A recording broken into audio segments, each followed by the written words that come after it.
nombre del Padre, del Hijo y del Espíritu Santo. Amén. Amados hermanos, en nuestro Señor Jesucristo, hoy celebramos la gran fiesta de la Inmaculada Concepción, dogma de fe pronunciado en 1854, si mal no recuerdo, por Pío IX. Este dogma, que es la conclusión teológica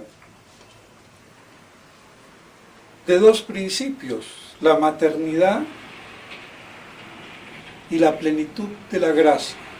Es decir, maternidad más plenitud de la gracia nos da la Inmaculada Concepción.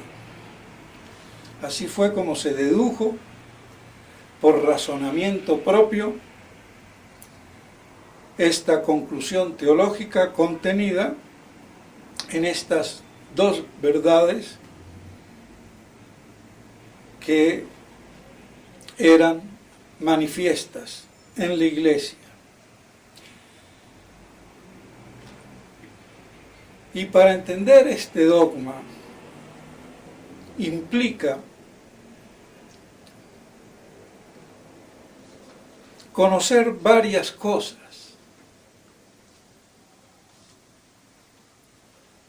Porque fíjense, Santo Tomás, el gran teólogo máximo de la Iglesia, e incluso sus discípulos o los sedicentes de la escuela tomista,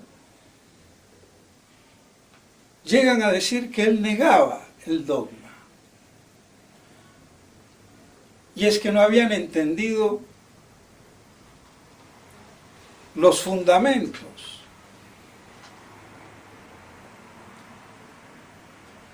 Cuando se habla de concepción en el hombre, no hay que confundir la concepción personal, la que estructura la persona, y la que estructura la materia, el plasma genético, con el ADN y el chichavirus que quieran. Porque ahí hay otro también error, que en el ADN está toda la información, claro. La información genética del plasma humano. Pero eso no indica que haya persona. O no le analizan a un muerto el ADN.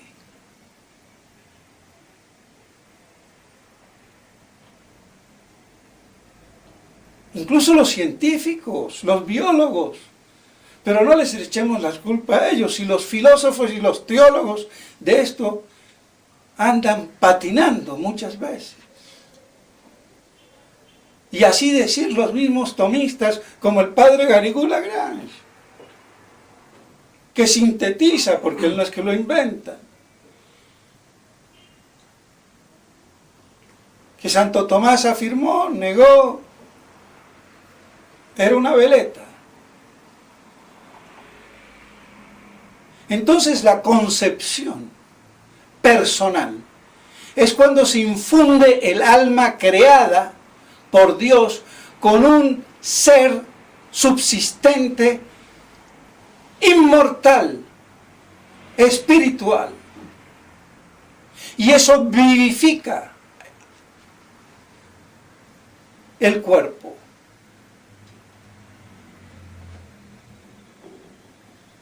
La persona viene directamente creada por Dios en el momento de crear el alma e infundirla en el plasma genético que viene por conmixtura sexual de los padres. Y a eso le llamaba concepción activa, biológicamente hablando, si quieren, y a la de la infusión del alma, concepción pasiva. Pero no hay que confundirlas. Como hoy la confunden los antiabortistas para defender o incriminar el alevoso crimen del aborto.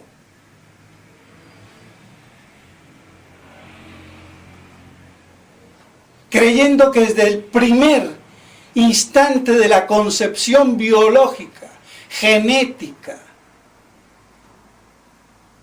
de la unión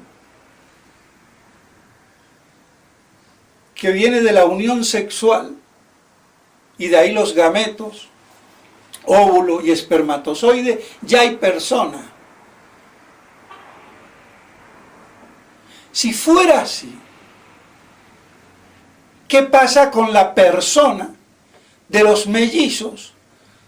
Dos personas, dos almas, en un solo plasma, en una sola porción de material genético para después dividirse. Es absurdo. Otra cosa es que no se conozca el tiempo entre una y otra, pero lo que pide la filosofía y Santo Tomás, que ese plasma tiene que estar mínimamente organizado, por eso es el alma es la forma del cuerpo organizado, no desorganizado. Para que pueda ser así receptáculo de la forma. Si en la misma leña mojada, que es la leña materia del fuego, pero si no la seco, por lo menos no va a prender. No se diga ya de querer quemar, no sé, acero. Pues bien, entonces tiene que haber una adecuación. Y eso es lo que es la vía de generación, que pasa del no ser al ser. Entonces, de un ser orgánico vegetativo, es decir, que tiene un principio de vida, de nutrición y crecimiento, y a eso se le llama vegetativo.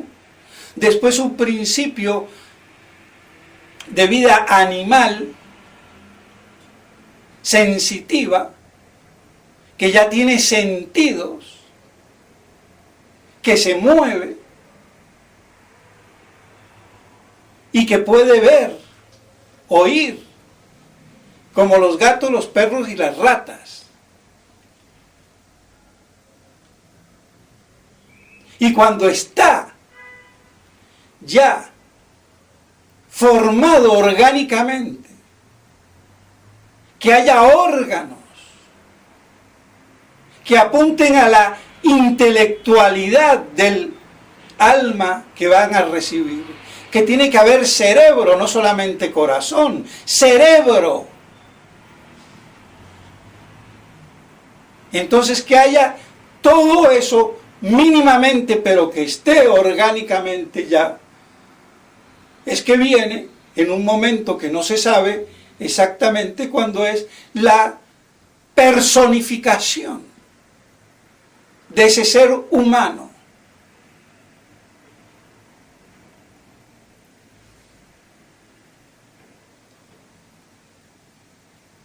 Entonces, si uno no tiene en cuenta todas esas cosas, dice tonterías. Otra cosa es el problema del aborto. Claro que hay un crimen, pero yo a la persona no la mato. La persona es inmortal. El alma es inmortal y es una inmortalidad personal.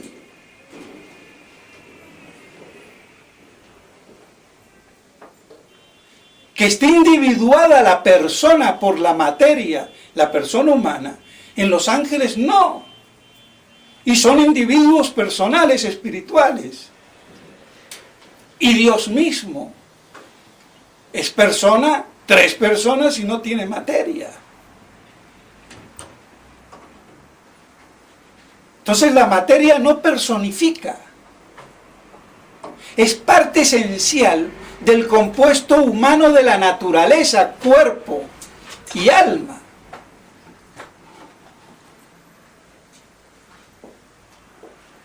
Pero que sea parte esencial de la naturaleza humana, no quiere decir que personifique. En Jesucristo es perfecta naturaleza humana y no es persona humana, es divina.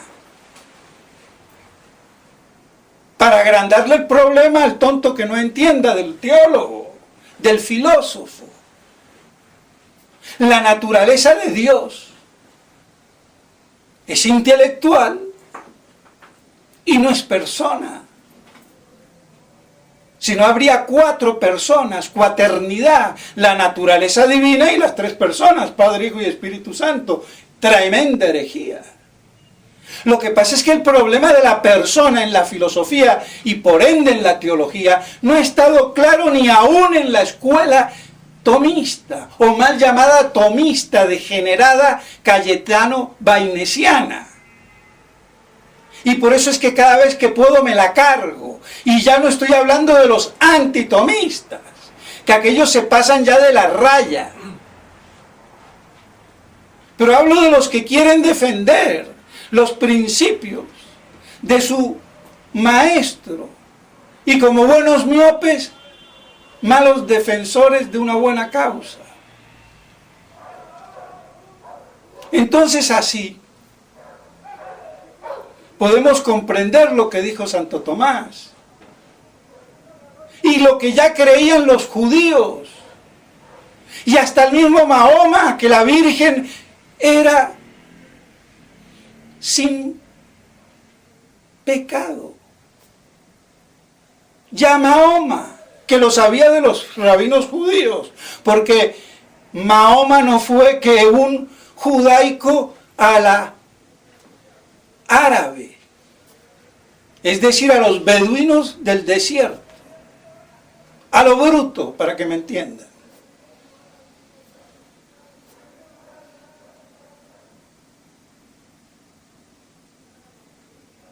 Entonces el privilegio exclusivo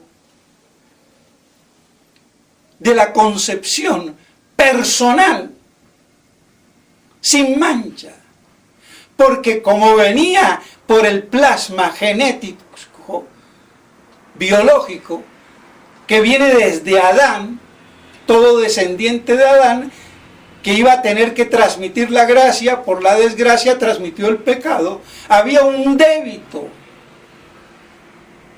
Pero antes de que eso se actualice por la infusión del alma y la persona creada en ese momento,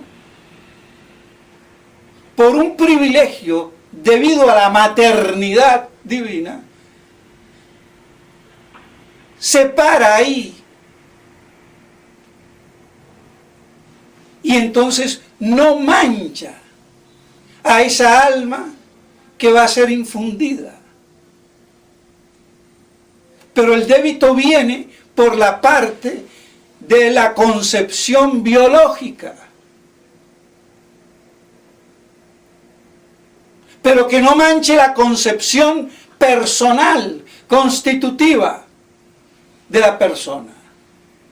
Y por eso es exclusivo de ella, aunque muchos han sido, o algunos, santificados en el vientre, como San Juan Bautista, San Elías y Jeremías y no sé quién. Y muy probablemente también San José, pero fueron concebidos en pecado y nacidos, se dice ahí para que se entienda, sin pecado. O sea, fueron santificados de un modo que no es el privilegio exclusivo de la Santísima Virgen María por ser la Madre de Dios y que pasa por la cruz, porque no podía haber rezado el Padre Nuestro, perdónanos nuestras deudas. ¿Qué deudas le iba a perdonar a la Virgen si era inmaculada? El débito que venía por ley universal, que en ella, por privilegio exclusivo, se interrumpe.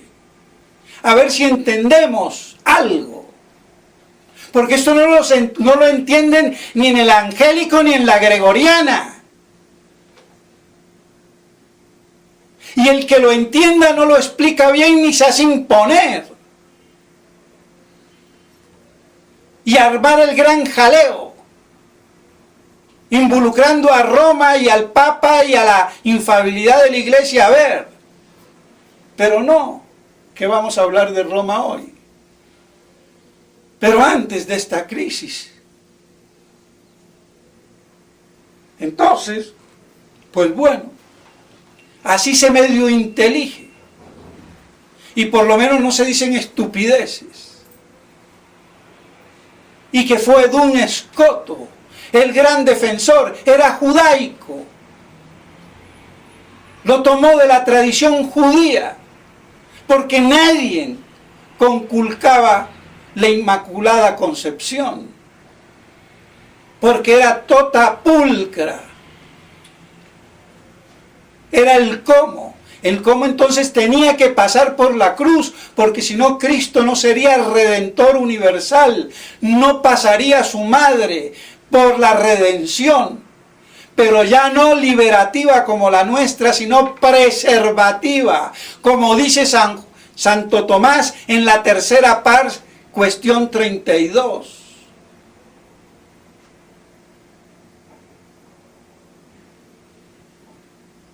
Si es que tienen un buen ejemplar depurado.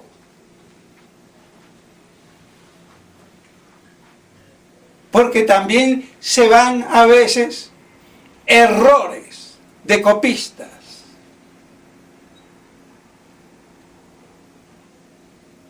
Entonces vemos por qué Nuestra Señora pudo decir el Padre Nuestro y decir mi Salvador, porque la preservó. Entonces una redención preservativa. La nuestra es liberativa, es decir, te caíste al abismo, te ensuciaste de pecado y ahora te lavo.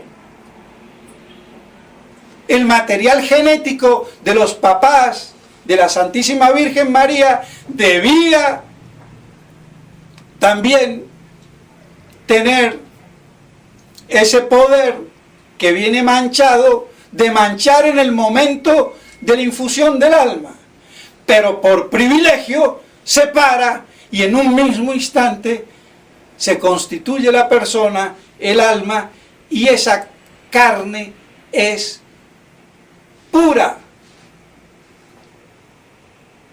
Y no como creían los judíos, que venía de una parte de Adán antes de que pecara.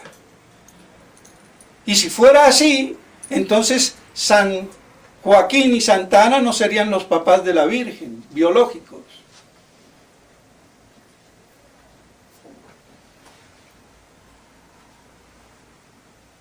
Entonces por eso pasa por la cruz. Y puede decir, mi Dios, mi Salvador, pero en un sentido distinto al nuestro. Nosotros por liberación y rescate, y ella por preservación, antes de que se contamine.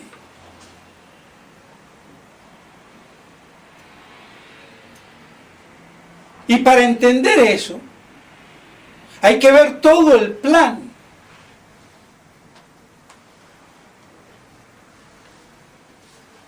De un mismo decreto de la encarnación y la maternidad. Son como las dos caras de una misma moneda. O las dos caras de una hoja de papel. No podía haber encarnación sin maternidad, ni maternidad sin encarnación. Y por eso desde siempre Dios ya había concebido en ese decreto la encarnación y la maternidad. Por eso las epístolas de todas las fiestas de la Virgen, que son tomadas de los libros sapienciales, que se refieren a la divina sabiduría, se le aplican a la Virgen. Y no se le aplican como muchos creen, alegórica, espiritualmente. Se le aplican y se le deben de aplicar también literalmente. porque ella ya estaba concebida, nacida en Dios antes que creara los cielos y la tierra y limitara a los mares. Y por eso jugueteaba como artífice, porque era como paradigma, como el plano que un arquitecto concibe antes de ejecutar la obra.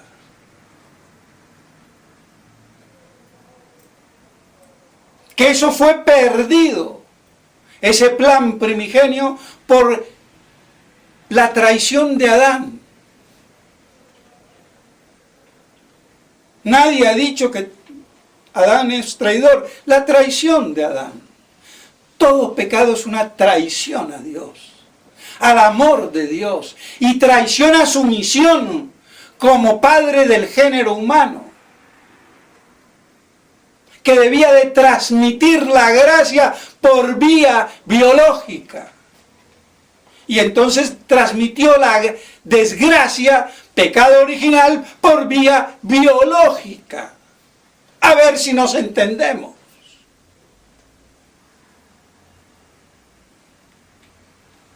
Entonces, así en ese plan divino que se trastocó, pero Dios aprovecha esos errores, ese pecado, y sobreabunda en la gracia.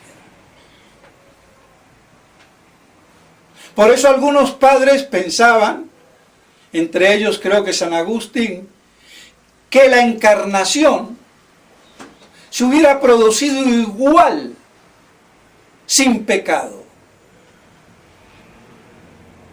Porque el pecado no puede ser la causa de nada, y menos de lo más grande que puede haber ad extra, fuera de Dios, de la naturaleza humana.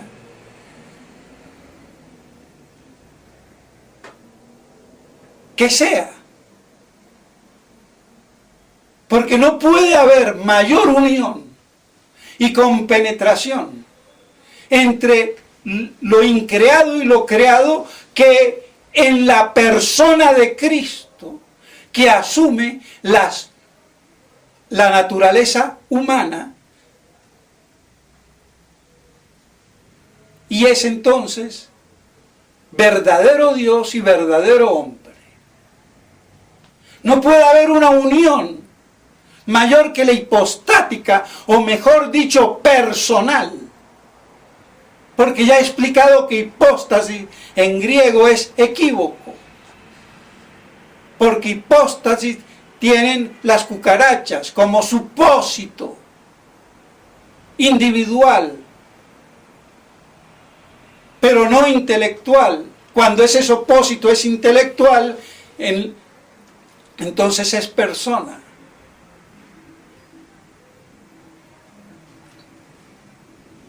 Entonces el pecado no puede ser causa de esa maravilla insuperable. Otra cosa es que Santo Tomás no lo veía en las Escrituras y por eso no se atrevía a decirlo. Pero Fray Luis de León lo vio en las Escrituras, cuando se habla de pimpollo como el fruto privilegiado de todo el cosmos. Y lo que uno no ve, el otro lo puede ver, aunque no sea ni tan sabio el que lo ve como el que no lo vio.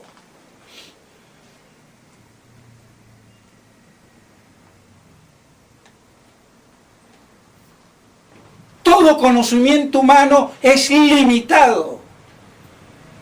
Por muy santo que se sea, siempre el hombre se equivoca.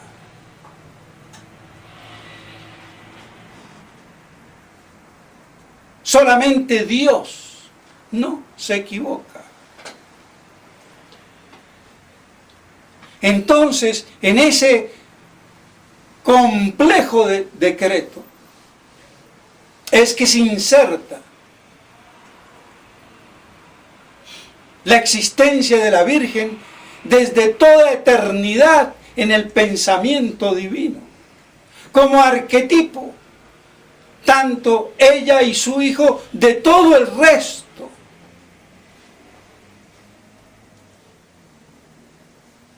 Entonces, de ahí ese privilegio por ser la madre de Dios, que le da ella sola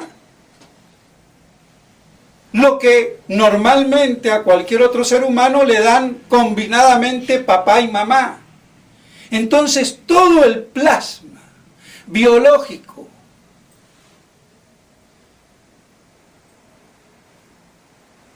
se lo da la Virgen, 100%. Entonces vemos la mayor intimidad y unión entre ese hijo, nuestro Señor Jesucristo y su madre, que cualquiera de nosotros con nuestros padres, o con nuestra madre en este caso, mejor dicho. Porque nos da el 50%, la Virgen le dio el 100%.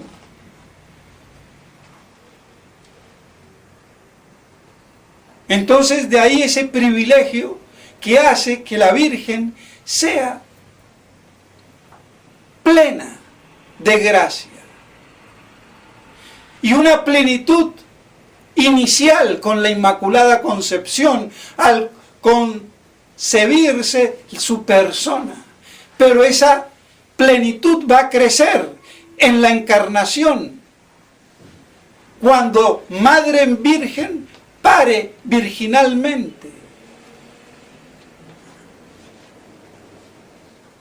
Y por eso se le dice virgen. Pero ahora que no me salga el imbécil y el herético del padre Llanos, que acaba de morir, y lo defiende el otro corroncho, y en el sentido de que se usa en la costa, burdo, sin modales.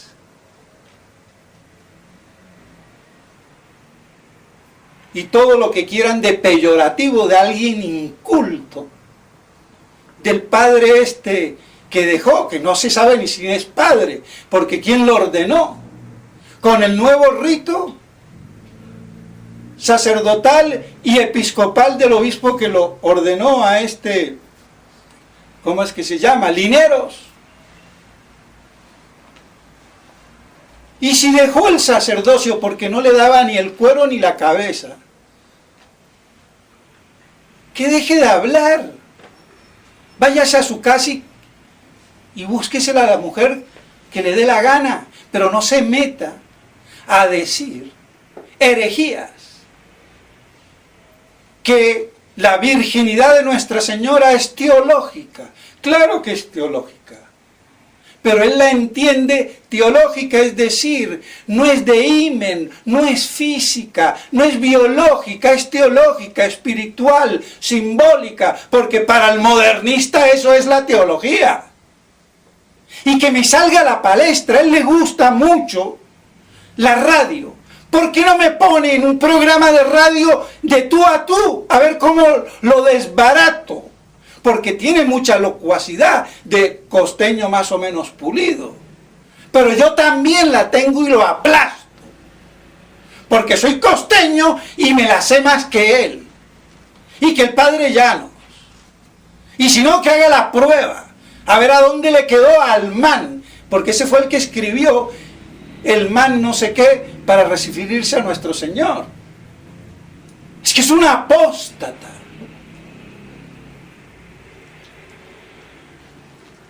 Y que eso hizo mucho daño. Así, y todas las santas vírgenes, ¿qué?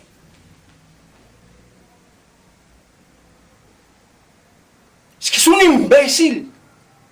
Amén de un hereje. Y él dice, sí, yo sé que me van a aplastar. Sí, pero no sabes que te va a aplastar uno que puede contigo y con todos los imbéciles herejes como tú. Tú te atreves a decir eso porque te crees que estás entre iguales como tú. Corronchitos, imbéciles, burdos, ignorantes. sin cultura ni pundonor. Así que ahí le va el reto. Y a mí no me vengan los periodistas que si son ateos o no, me los trago igual. Y a ver qué pasa. Y de Llanos, que si no se arrepintió estará asándose como se lo merece en el infierno por imbécil y hereje. Un viejo ya de 90 y pico de años.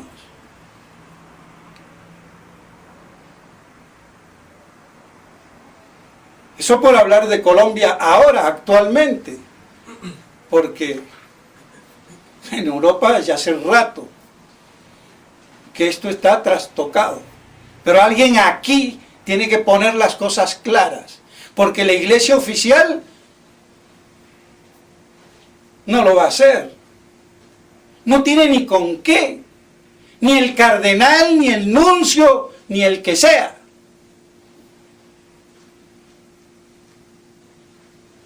Pues bien, entonces así la plenitud de gracia inicial con la Inmaculada Concepción, la intermedia con la Encarnación, entonces Madre Virgen y parto virginal, como atravesar una muralla, que de hecho la atravesó en el cenáculo, así atravesó las entrañas purísimas, sin pasar por ningún conducto vaginal, para que me entiendan los medio brutos. Y no digo de los fieles, de los curas como este imbécil, de Lineros. Creo que es Lineros, no sé si me equivoco. Pues bien, entonces, pero ahí no para. Esa plenitud de gracia sigue creciendo toda la vida hasta que es asunta al cielo para ser coronada como reina del universo y de los ángeles y de esta tierra y de todo el cosmos.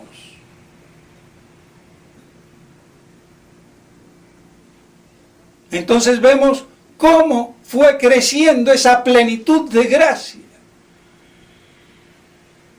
hasta llegar a la visión beatífica.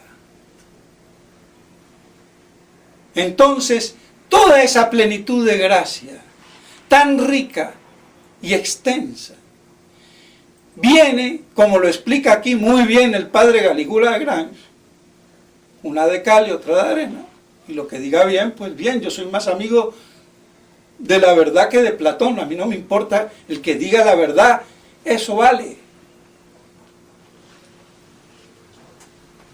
Viene de la maternidad divina. Y así vemos entonces cómo todas las glorias de María, ese despliegue, viene de su maternidad divina, por ser la Teotokos. Entonces nosotros hoy festejamos esa plenitud de gracia. Ya dije que maternidad más plenitud de gracia me da Inmaculada Concepción. Pero no se para en la Inmaculada Concepción, me da también la virginidad, el día de ser madre.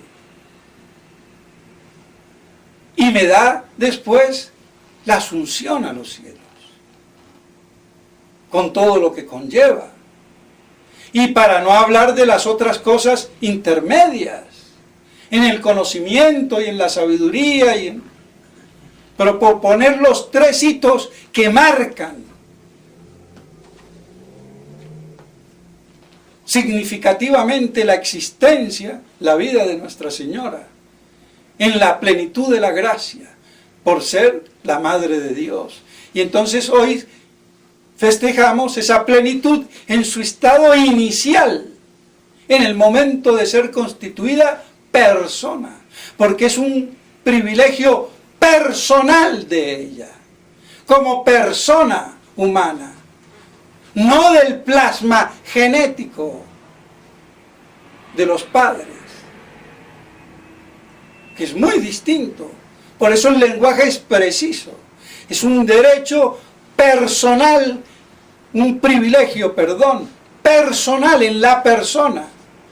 Y privilegio único y exclusivo. Porque única y exclusiva es la Madre de Dios. Pues bien, no me quiero alargar, aunque esto da para mucho más. Pero que eso nos abre un poco el panorama y entendamos un poco las cosas. Y la imploremos a ella para que nos socorra como buena madre y buena abogada, que defiende a sus hijos a pesar de sus miserias. Si las reconocemos por Madre nuestra. Entonces, que estas cosas nos ayuden para aumentar la verdadera devoción hacia la Virgen Santísima. En nombre del Padre, del Hijo y del Espíritu Santo. Amén.